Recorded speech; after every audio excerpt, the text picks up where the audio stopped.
এই জুলাই আমাদের জীবনে, বিশেষ করে আমাদের 1971 সালে স্বাধীনতা যুদ্ধের পরে অনেকগুলা অভ্যুত্থান আন্দোলন সংগ্রাম হয়েছে, কিন্তু এই জুলাই আমাদের জীবনে এটা এটা লাল কাপড়ে মোড়া একটা স্মৃতি, যেখানে অনেক মানে প্রায় 1,500 লোকের রক্তের বিনিময়ে আজকে এই জুলাই অর্জিত। এই জুলাই আগস্টে আমরা যে আওয়ামী একটা যে মানে জাস্ট দুর্বৃত্তের এন্টারপ্রাইজ, যে আওয়ামী দুঃশাসনের যে অবসান এই জুলাইয়ের মাধ্যমে আমরা পেয়েছি। কারণ দীর্ঘদিন ধরে তারা পুঞ্জীভূত হয়ে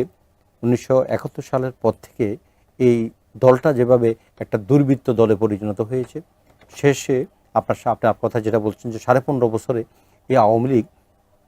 নট অনলি সেটা একদলীয় শাসন বাকশালী, সে বাকশালের দ্বিতীয় সংস্করণ 2.0-তে এসে তারা বাংলাদেশের মানুষকে যেভাবে শোষণ, নিপীড়ন, নির্যাতন একটা এক্সট্রিম লেভেলে চলে গেছে, সেটা এক পর্যায়ে আমাদের বিএনপির নেতৃত্বে যে আমাদের সমমনা দলগুলা দীর্ঘ 15.5 বছর বা 16 বছর 111-এর পর থেকে যে আন্দোলন করেছে, এই আন্দোলনের চূড়ান্ত রূপ এই জুলাই। আচ্ছা, আপনার